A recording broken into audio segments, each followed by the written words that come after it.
think every musician at some stage has had an idea of what their dream gig might be. For some, it might be touring with a super famous band or artist playing large-scale arenas. For some, it might be being a top-call session musician. And for others, it might be playing on Broadway. Whatever the goal is though, I think the main thing that stops people from achieving their dream gig is taking action. So today, I want to share with you exactly how I managed to land my dream gig at 19 years old and walk you through the top 5 things that I think you can do to help get you closer to landing yours.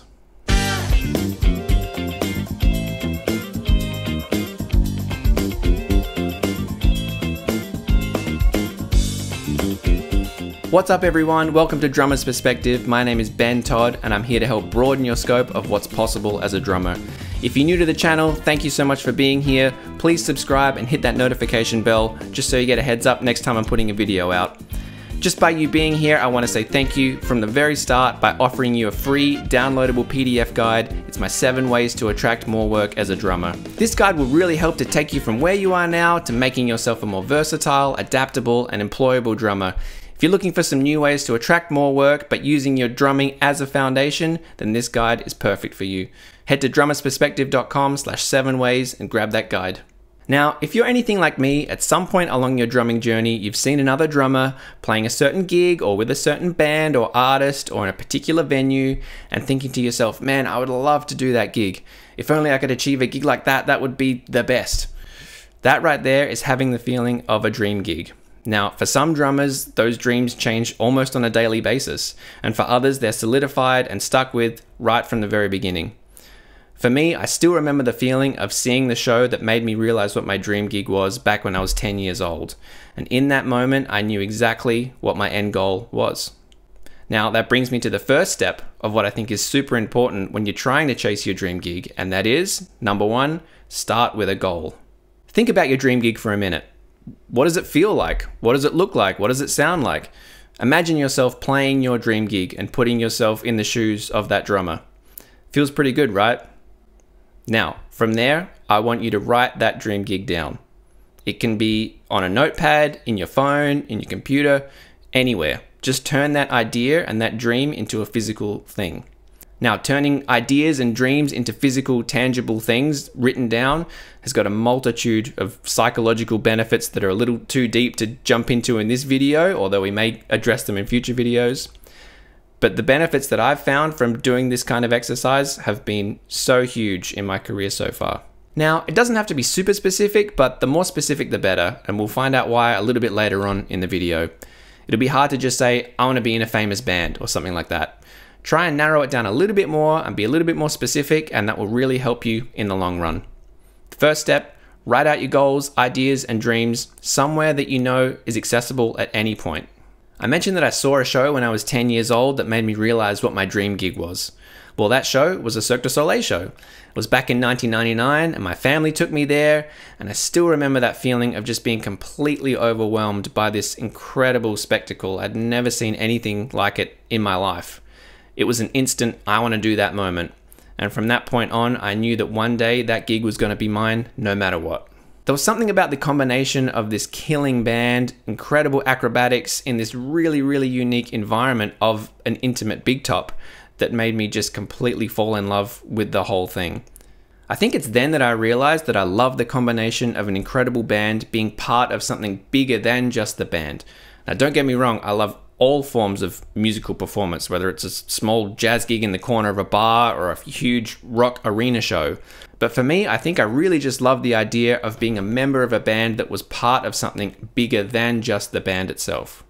My dad tells a story of my family and I leaving that particular show and me turning around to them and saying, I'm going to do that one day.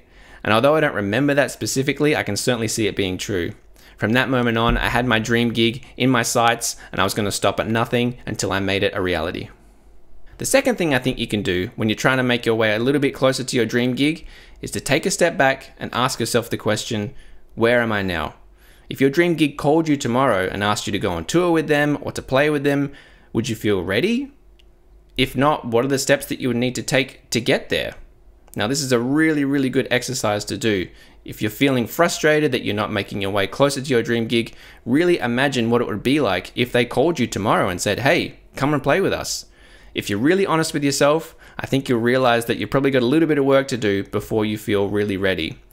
Now, don't get me wrong, you're never going to feel 100% and prepared for your dream gig if the opportunity ever came up, but there are certainly things that you can do in the meantime to give yourself the best chance if an opportunity did come knocking. Now, for me, I actually had the opportunity to do an in-person audition for my dream gig back when I was 15 years old. I remember it so vividly, but in the end, I just wasn't ready for many reasons. It was the craziest story though, because the Cirque du Soleil show was actually in my hometown of Adelaide and needed a sub drummer to come and play the show pretty much that night. I remember the story of the MD calling the local drum store, because this was before social media and Facebook and Instagram and anything like that. So the MD called the local drum store and said, "I need a drummer to come and play our show tonight. Who can you recommend?" They actually recommended a friend of mine to go and learn the show as best they could and get through as much of it as they could with minimal rehearsal. But from there, they started the audition process and started reaching out to other drummers who might be interested to come and do the gig long term. I knew the guys at the drum store really well, and they had known that Cirque du Soleil was a dream gig of mine, so they actually suggested me to this particular MD. The MD was gracious enough to let me come and audition for the show in the Big Top. Now, I remember being so nervous for it. Had to take the day off school. My family drove me there. It was the craziest thing. And I prepared the material as best as a 15-year-old drummer could who was nervous. And I think I got through it okay. And in the end, the MD, I think, was actually prepared to bring me on the road, but I just was too young.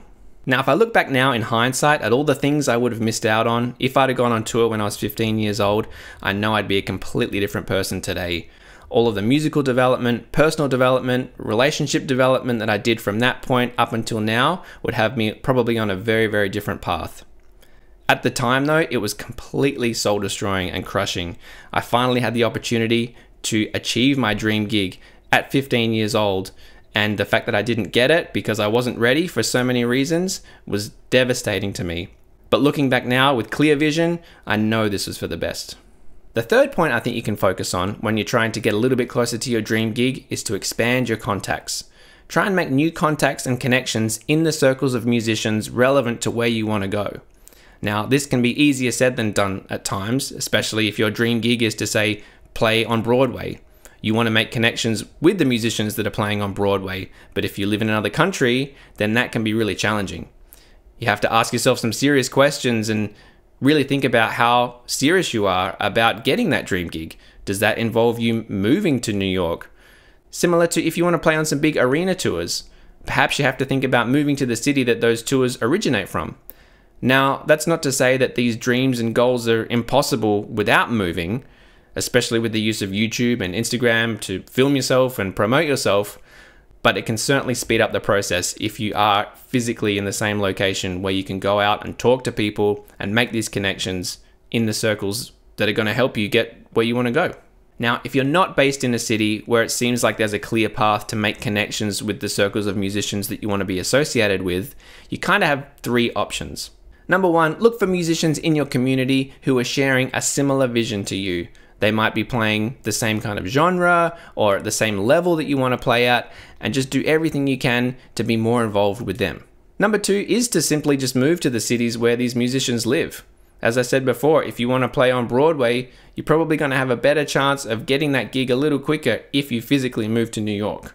Now, you do have to ask yourself some serious questions and think about how committed you are to your dream gig. But if you're willing to make those kind of sacrifices and move to a new city, then you're going to give yourself a much better chance. Number three, though, is something that I did a lot, and that is just do everything you can to reach out and make connections with the musicians coming through your town, playing with the gigs and shows that you want to do. Anytime a Cirque du Soleil show came through town, I always messaged the drummer and asked to hang out for a coffee or lunch or a chat, or the best was actually when I got to shadow them play a show. For me, I come from a relatively small town in Australia. It's certainly not where Cirque originated, and for sure not where many big tours or theatre shows originate from. So I always did my best to make connections and contacts with the people that came through my town. If you're able to get any time at all to hang out, chat, make connections, and better yet, shadow these musicians who are doing the kinds of gigs that you want to do one day by reaching out to them when they come through your town, then it's the best you can do if you come from a relatively small city. The fourth thing I think you can do when you're trying to achieve your dream goal is to actually start to share your goals with people. Now, this is a really important one. Similar to writing your goals down and turning them into a physical thing, the act of verbally speaking out your goals and sharing them with other people can have tremendous effects. You just don't know who might be able to help you along your way, and if you keep your goals and dreams to yourself, you're really limiting the possibility of other people helping you along your way. Sometimes when you start to share your dreams and goals with people, you might get reactions like, "Oh, that's really interesting. I had no idea that you were into that kind of music or interested in playing that kind of show. I actually know someone who is in that scene or has a connection with someone who's in that scene." And those kind of results you just don't know you're going to get until you start to verbalize your goals and share them with other people, not just yourself. Manifesting your goals and making them known to other people can really have great effects. And I've had that happen to me many points along my career. Now, I certainly don't believe in just saying your goals out loud and then sitting back and waiting for them to happen. But I do really think that there can be some huge benefits of you sharing your goals with people. You just don't know what advice you're going to get and where it may lead you. As I started to develop more connections and relationships with musical directors and musicians in the circles of shows that I wanted to play, I started to tell them straight out, I'd really love to play this kind of show one day, or if you hear of any openings coming up that you think I might be suitable for, please keep me in mind. This approach actually led me to being asked to sub on a musical theatre show in my hometown. I'd actually sent an email to a musical director who I knew was coming to my town with a big theatre show, just to meet up for a coffee and a chat and talk about the musical theatre scene and see if he had any tips on ways to maybe help me get into it a little bit more. He was super gracious with his time and said yes to meeting up for a coffee. So we were talking and I explained to him how I really wanted to get into the scene and what I'd done before. And as we were talking, he started to ask me more and more specific questions about what I'd done in the past and if I'd feel comfortable doing a gig like he was on right now. As it turned out, they were actually looking for a sub drummer to come in and play that specific show in a couple of nights' time because their other drummer had to fly out of town. Now, I ended up getting asked to sub on that show for a couple of weeks, and I know that that wouldn't have happened had I not reached out to that musical director for a coffee and a chat and told him that I really wanted to get into this scene one day. Of course, my experience in playing helped, and I wouldn't have been asked to do the gig if I wasn't ready for it and he didn't trust me.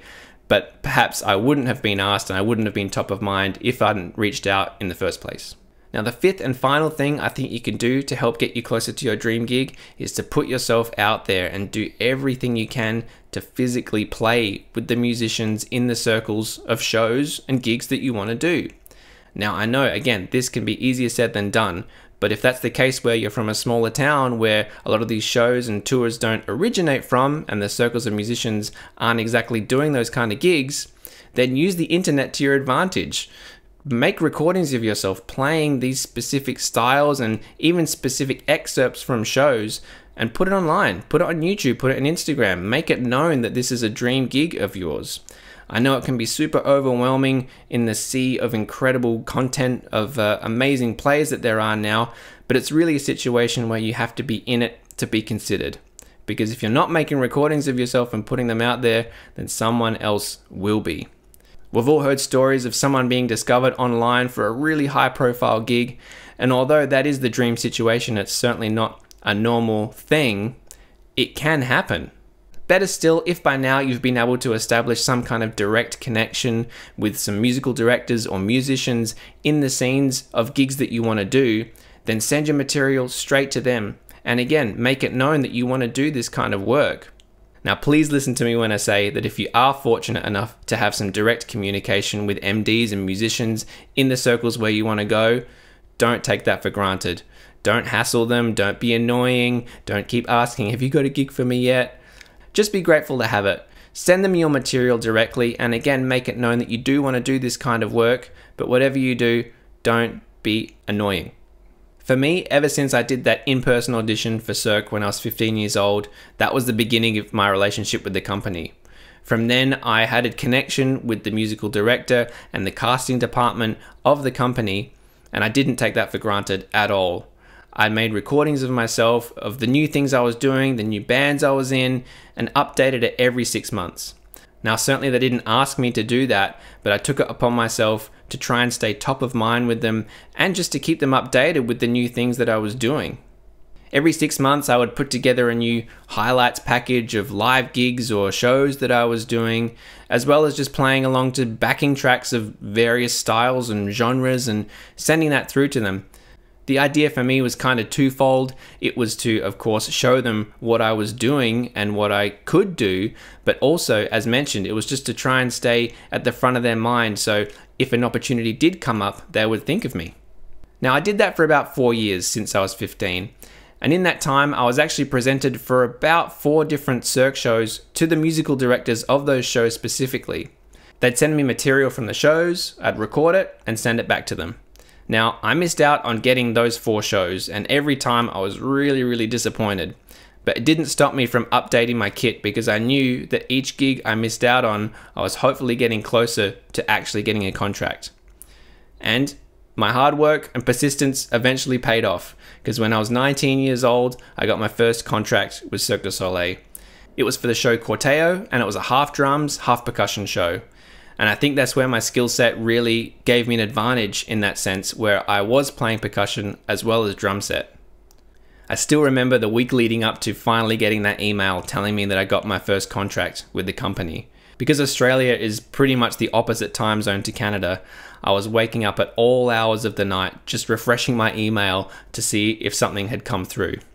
I knew that the MD and the casting director and the artistic director were reviewing the kits and an answer was coming very soon, so that just made me even more anxious and nervous to check the email as much as I possibly could.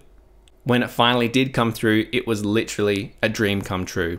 All those years of persistence and hard work and dedication, making connections, working on my craft, I felt like had finally paid off.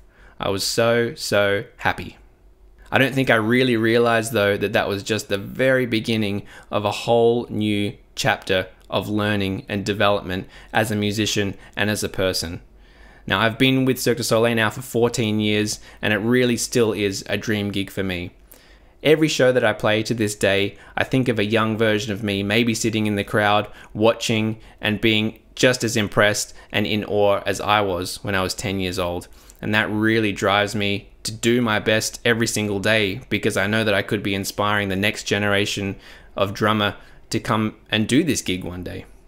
Now, I hope that's given you an idea of how I was able to achieve my dream gig, but more importantly, I hope that it's given you inspiration to take some steps to achieving your dream gig. But I really want to hear from you. Have you had the experience to actually play your dream gig yet? Or do you feel like you're taking some good steps towards it, but are struggling with some other areas of getting to your dream gig? Please let me know in the comments below. Any questions you have, I'll do my absolute best to answer them. Thank you so much for watching and for sticking around. I really hope you got something valuable and inspirational out of checking out the video. Please head to drummersperspective.com, sign up to the mailing list, and I'll see you next time on Drummer's Perspective.